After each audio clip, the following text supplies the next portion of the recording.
Mike Piazza, with his fractured left big toe, walks into the batter's box wearing a protective guard on the top of that left shoe. He leads it off here in the second inning. No score. Messina struck out the side in the first, and he blows a fastball over the inside corner for strike one here to start. Mike Piazza, with his fractured left big toe, walks into the batter's box wearing a protective guard on the top of that left shoe. He leads it off here in the second inning. No score. Messina struck out the side in the first, and he blows a fastball over the inside corner for strike one here to start the second. Piazza, Mark Johnson, and Todd Zeile. There is that protective guard that Piazza has borrowed from Shinjo, the outfielder for the Mets. He typically wears that. Takes it inside. 1 ball, 1 strike. And Piazza, I know we're not going to have time to get into it now, but isn't it refreshing to see a guy do everything he possibly can to be a part of the All-Star game? It is. Piazza has every reason not to go. That's one reason to go. Putting the Mets on the board on a high curveball from Andy Pettit in last night's game. But here's a guy who appreciates being there. Here's a guy with a Clemens situation, possibly having to answer those questions again if indeed Clemens is the starting pitcher and Piazza's in the starting lineup. Here's a guy who's got a fractured left big toe. He hasn't been able to catch for the past week, and he wants to be there. 2 balls, 2 strikes, because he respects and appreciates what it means to be an All-Star. 2 selections for the Mets. Rick Reed, his second appearance, and Mike Piazza, should he elect to go, it'll be his 9th, but he couldn't go last year because of the concussion received on July 8th from Roger Clemens on the knockdown pitch. The 2-2. Piazza into right center field. That ball will get down and go all the way to the wall. Piazza will end up with a double and a good start to the second for the Mets.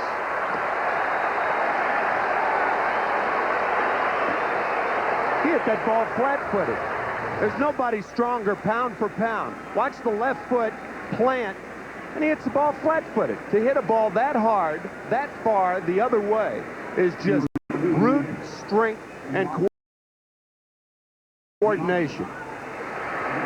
Can there be brute coordination? In his case, yes. Running all right. He's never was a fast runner. But Piazza with an opposite field double. Here's Mark Johnson getting a chance in the starting lineup today, and you might see different guys getting opportunities, not only those on the active roster for the Mets now, but sure before too long Alex Escobar will come back up when they're ready to put him in the lineup every day. They're already seemingly at that point in what is a lost season with the Mets. Ball 1 up and into Johnson, who's driven in 7.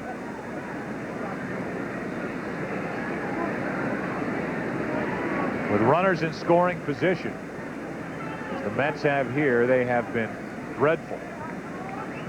And you have to fight every urge to make this a let's bring up every negative statistic on the Mets, but it's so surprising that they are playing so poorly. Their average with runners in scoring position, look at that, 058 in the last 8 games. 3 runs or less in 46 of their 87 games this season.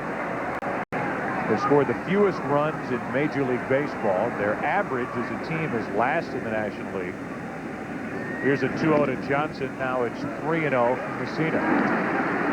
For most teams, runners on at second or third is scoring position. For the Mets this season, it's been runners in stranded position.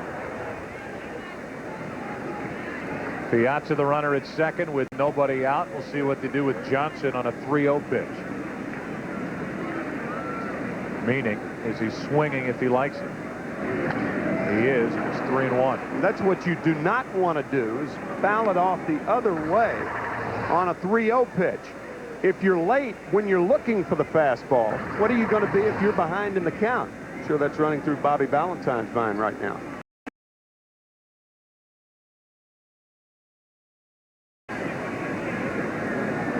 Three balls and a strike.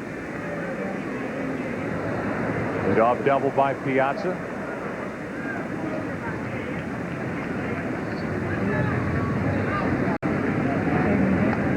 And another foul backing out of play on another fastball, and it's 3-2. Zeile waits to hit next.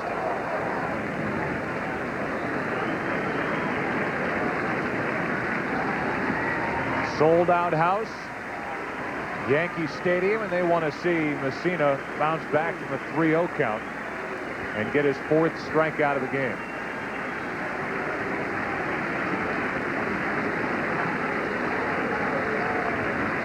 At least most do. It's still 3-2. That was the knuckle change. You get to where you can read Mussina's pitching. He's a very interesting pitcher from that standpoint. Has very strong fingers and is able to throw a pitch like that. Mussina, a 2-1 winner at Shea on June 16th on a Saturday afternoon. Even had an RBI single in that game, which was the difference on the scoreboard. Again, the 3-2. 1 out. So not only does Johnson not drive in the run or reach base after going up 3-0, he doesn't advance the runner. The strikeout for the first out. Back on June 16th, Mussina was overpowering. Even good at the plate with a 2-out RBI single up the middle to put the Yankees on top 2-0 at the time, and they won the game 2-1. They're late. They need one more up on the wall. Here's Zeile. 60 feet 6 inches away from the pitching rubber is a moose crossing, and it's been dangerous for the Mets so far today. That's into center field. Piazza will have to hold at third, and it's 1st and 3rd, 1 out. Is Piazza guilty of not knowing where the shortstop was? No, you never know where the shortstop is because he's behind you. You don't know whether he's trickling over. And Piazza looking back. You see him looking back right there. He doesn't know whether Derek Jeter is trying to daylight play. You never know that. Mike appears to be miffed, but that's not his fault. That is something that any base runner, good or bad, would fall into. So when I hear it time and time again from one announcer, one ex-player after another, that the runner at second base didn't know where the shortstop was. You shouldn't hear that from an announcer. Well, I do, mister. Well, and now outfielders are different. The first thing you do is check the outfielders. You know where the second baseman, first baseman, third baseman are. Here's a shallow fly ball to center. You wouldn't think they'd try to score Piazza. They don't. 2 out and another missed opportunity. This time it's Payton guilty of missing the chance. Between innings, I want names of broadcasters who said base runners at second should know where the shortstop is. Yeah. Come on. Bernie Williams does not have a strong throwing arm, but his arm right now is better than Piazza's legs. So Piazza has to hold up at third base. And now it takes a hit from Pratt, who's hitting 155. I just think you're wrong. Good. 1st and 3rd, 2 out. Strike 1. There are the numbers for Pratt. 3 RBIs in the season, 1 home run. And he, for the most part, has been the everyday catcher since Piazza went down last Friday.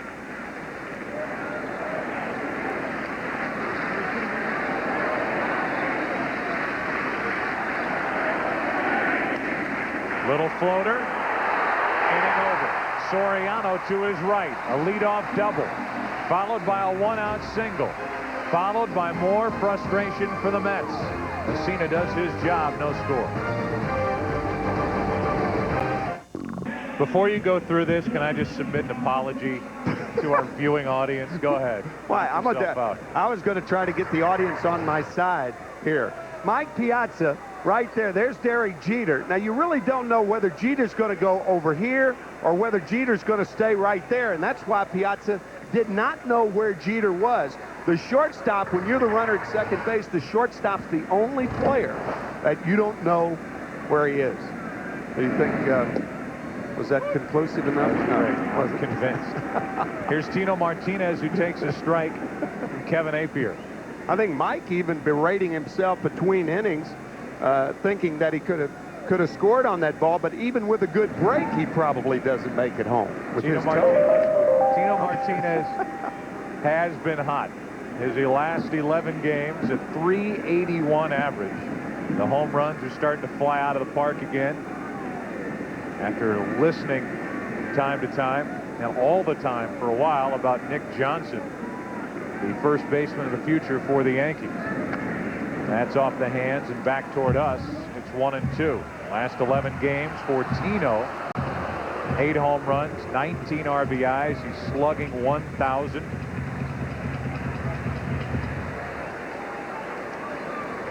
The second most RBIs by a first baseman since '95. Bagwell leads the way. How is Nick Johnson playing at AAA? .253 average with 10 home runs. Not future Yankee material yet. Drew Henson, the third baseman who broke his wrist earlier in the year, also struggling. 2 balls, 2 strikes. Tino Martinez started this hot streak. Go back to a game against Cleveland, the 25th of June, talking with Don Mattingly, as they talked about in the pregame show today. Don told him to try to stay back on off-speed pitches, but Tino, in this one case, wasn't listening. But here is Don Mattingly watching, talking about Tino and his front hip flying open automatically and too quickly. He had a pinch hit home run. That was on the 25th, his first career pinch hit home run. He got one last night as well, and he has taken off. The plaque for Don Mattingly out in Monument Park. So Tino, the guy that replaced a legend here with the Yankees, at least a recent legend, getting tips and pointers from him, and it's really helped turn him around. 1 ball, no strikes on Posada. 2 guys that played against one another in the 1995 Wild Card Series, the division playoffs. Tino Martinez, Don Mattingly. Mattingly's last year.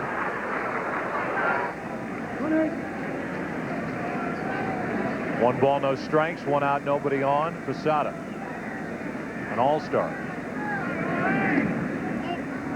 Takes ball 2, 2-0. I don't think people around baseball give Posada enough credit for the progress he's made over the last couple of years, from being Joe Girardi's understudy to being the everyday guy here for the Yankees, and what he can do at the plate. Switch hitting catcher with power. 2-0 pitch. It's 3-0. When you talk about Jorge, you have to talk about his offense first, because he is a much, much better offensive player than he is a defensive player, even though his innate skills defensively are very good. For instance, he's got a very, very strong throwing arm. He's got good hands, but, I mean, 2 years ago, they checked Posada's vision, and the reason was he was missing a lot of balls off the heel of the glove, off the webbing of the glove, and sometimes defensively, the ball eats him up. It should eat up the hitter, but it shouldn't eat up a catcher. But you'll see that occasionally with Jorge. Here's Paul O'Neill with 1 on, 1 out. Another problem in Jorge's arsenal is his base running. He is one of the poorer base runners in the American League and makes blatant errors in judgment on the bases. Maybe he shouldn't be an all-star. Is that what you're saying? No, I'm not saying that. I think you take the overall package. I mean, base running and catchers are not usually closely allied anyway. Will you quit that gunning for me today? Wow. 0-1 the count on O'Neill. Trying to give you a complete picture of Mr. Posada's abilities in all fairness and objectivity. But does he belong on the All-Star team? Absolutely.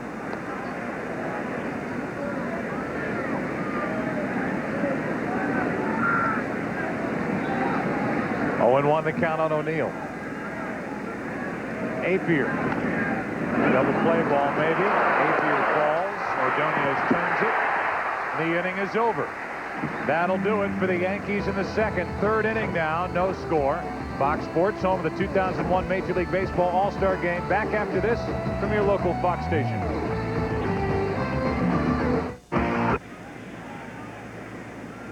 In just 3 days, dream matchups become classic confrontations. The big unit against A-Rod in the city that made both men stars, the American League's best pitchers. Try to stop Major League home run leader Barry Bonds.